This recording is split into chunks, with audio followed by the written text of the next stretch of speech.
Evening, Mayor and Council. Jamie Chester from City Light Gas and Water. I'm going to hand out a few things as I'm speaking here. I'll address them in just a minute.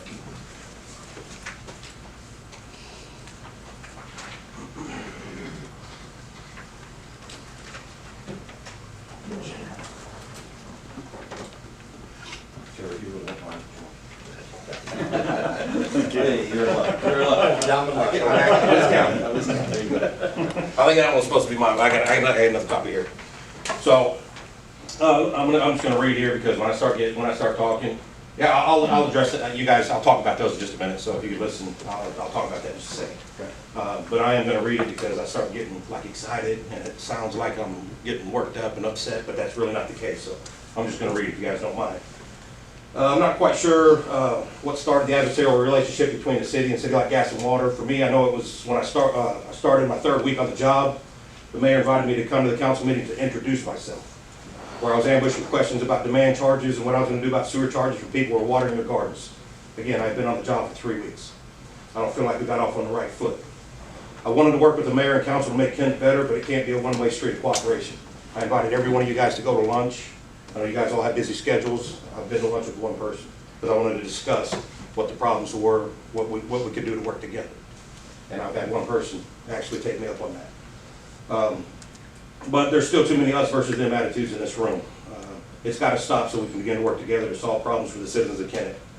The fire chief went to the Rotary and he went over a little bit of it tonight on Friday and gave his side of the story relating to the fire in North Vanaventer. He mentioned the hydrant just north on 307 North Vanaventer only flowed 100 gallons a minute.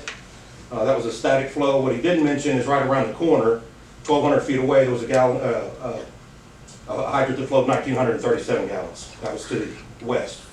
If you go 1,700 feet to the east, there's a fire hydrant there that flowed 1,316 gallons a minute.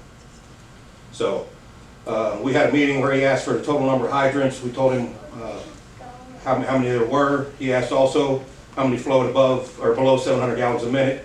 Asked him if he wanted the hydrant flow, which is actually when you crank it open, what actually flows out of it, or do you want the available fire flow?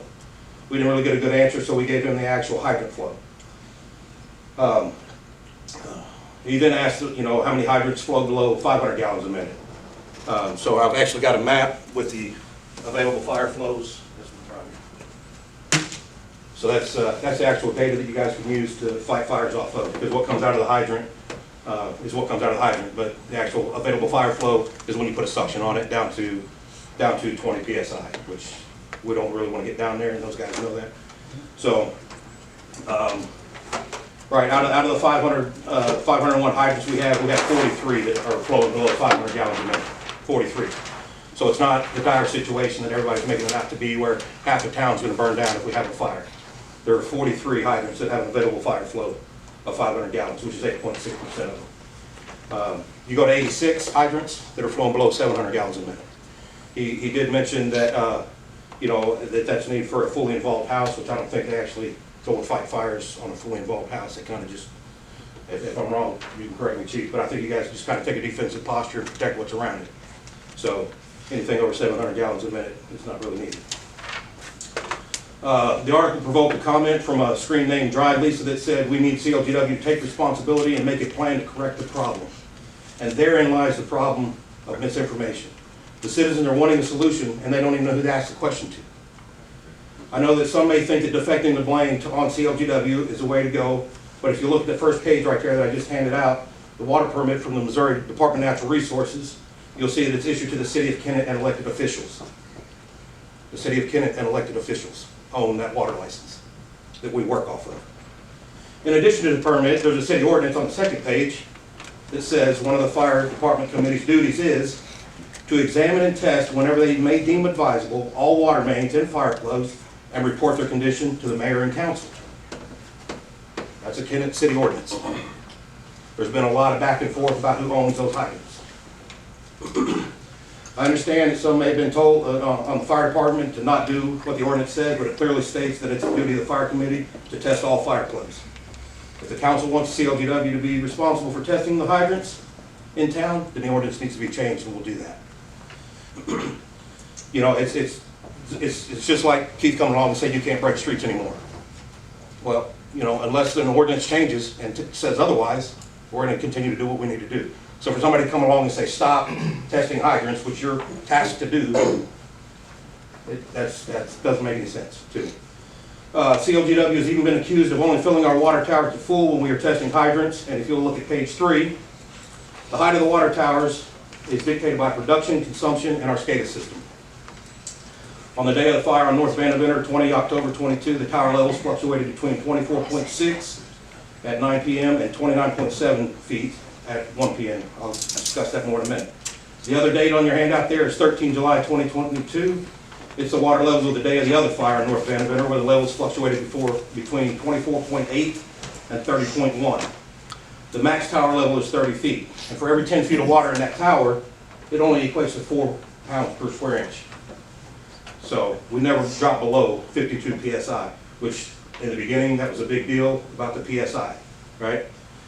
So the actual pressure and the water level when we're testing hydrants is a non-issue. As I said, I'm here to work with the mayor and council to do what's best for the citizens. We flowed some of our hydrants three different times. First, we flowed them as part of our annual hydrant flowing to reduce sediment in the lines, which is our responsibility for providing good drinking water. Next, we flowed them to help the fire department get hydrant flow numbers. Then we sent our team back out to do actual fire flow testing, where you open multiple hydrants, test pressures, and do those type of things. Again, my team is responsible for providing drinking water that meets the NR standards. They are not firefighters and should not know if a hydrant is sufficient for fighting a fire.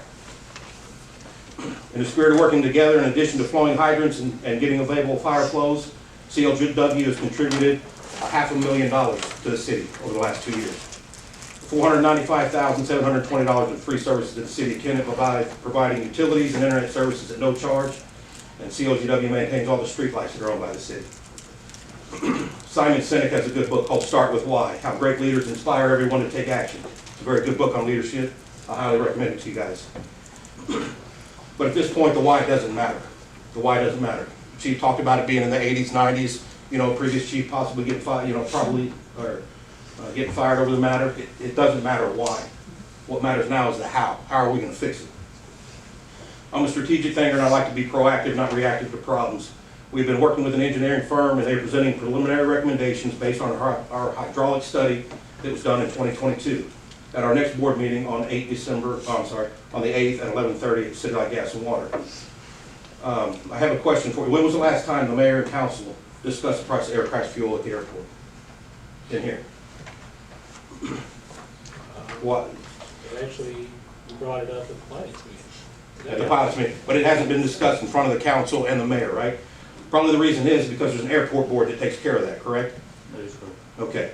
So this is not the proper forum for this discussion. The Kennett Board of Public Works has a meeting, and that is the proper forum to discuss issues with utilities. We meet every second and fourth Tuesday of the month. I've invited every member of the council every time I've been here. I've invited every one of you guys to come to that meeting. We've had 2 members join us. To discuss what is actually going on, we have 25 miles of 4-inch mains. To replace that with 8-inch lines would cost $8.7 million just to put the pipe in the ground. That's not busting up a single sidewalk. That's not tearing up a single street. The cost to replace those 86 hydrants I told you about that flow less than 700 gallons a minute is an additional $516,000, bringing the total to $9.2 million. And that's in today's dollars. If that project takes 2 or 3 or 4 years, you're looking at $10 or $12 million. The $6 million lagoon that we did upgrade raised sewer rates 64%.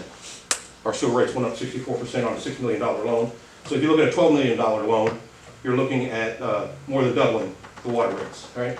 The average water bill is $20. I know that doesn't sound like a lot, going from $20 to, you know, $45. It doesn't sound like a lot, but every month we send out 3,000 penalties. What that means is we send out a second notice to 3,000 of our customers that haven't paid their bill on time. So an extra $25, $30 is a lot of money to about 3,000 of our customers. And that's all I have on that, unless you guys have any questions. I have one question. Sam, and also I'll get you one check. The ISO you made mention of about how the fire department did, that's a fantastic job. In there it talks about water supply, it does not talk about a water department. There is no discussion about a water department in there. So it mentions water supply as point scoring. So, yes, sir, go ahead, fire away. I just had a question. This is the map that you gave us the other day when we requested, Yes, and this is not the correct map? that is the hydrant flows. That is the hydrant flows without taking the pressure down to 20 PSI. When you asked, I asked you which map you wanted, you couldn't give me the distinction between the two, which one you wanted. That's the one we already had prepared, so we made that. The other map that we just got, we prepared today for you. So, what are you doing? I have a question. Yes, sir. The very first page that you read, you gave the hydrant at Van Deventer, then 1,300 feet away was higher, and 1,700 feet away was higher? So, In the very first part. right. So, 1,265 feet at North Walnut and Henderson, a hydrant flow 1,937 gallons a minute. Okay. So if you go up north to that hydrant that he tested at 100 gallons a minute and go east, there's one there at North Main and Clipper, which is 1,700 feet away from the fire that flowed 1,316 gallons a minute. Is there an issue? Absolutely, there's an issue. I was gonna say, why is that one that's being questioned so much lower than these two? And it's, I don't know off the top of my head, but it's probably a quarry. It's probably an old style hydrant. So, like I said, we just got finished with all the testing a month or two ago. I've been on the job 6 months.